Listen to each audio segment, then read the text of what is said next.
Okay, so really, really great question. I think one of the biggest things that the student pastor can do is just be really intentional, as he is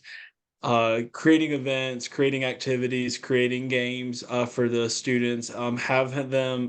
He should have groups and stuff intentionally like mix from like different schools, different age groups, different cliques where teenagers have an opportunity to mix and get to know each other, whether like game night, whatever it may be. And even I shared about Fuge Camps, which I thought they did a really cool thing where they have Bible study groups that are, inner churches. And so it allows students to be able to meet students from different churches, different groups, and just get to know each other and have opportunities to bridge some of those barriers that they have. Mm. Yeah, just really to bounce off of that answer, I really wanted to kind of focus in on the concept of clicks, because at least from my experience, clicks, clicks can be a bad thing or a good thing depending on how they're managed. But clicks,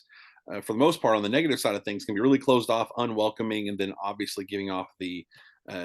impression that you're unwelcoming, disunified. A bunch of just different groups within a group,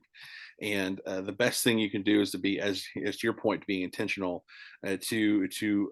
create, as you're creating those events, being intentional to teaching those cliques, and getting the groups of friends to understand that it's not being closed off and more open, because when they become, instead of being discouraging and unwelcoming, they become empowering when you have a student who comes in visiting for the first time, figuring out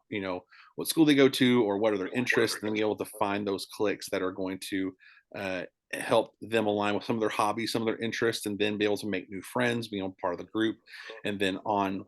in a twofold fashion, you have the visitor who feels welcome to a unified group, but also the group himself realizing that we're here for other people and not just ourselves. And so it becomes this more interwoven the team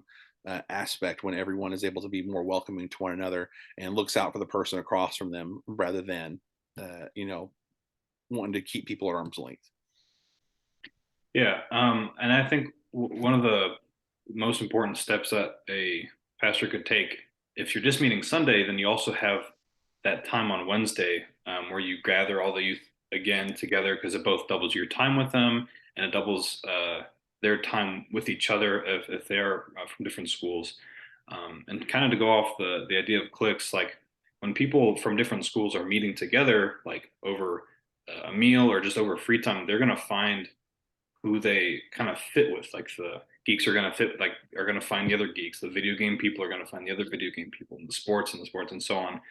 And so by having more time and more space and just more ways to minister to them on a Wednesday night, I think that opens up the gates for more community between teenagers of different schools.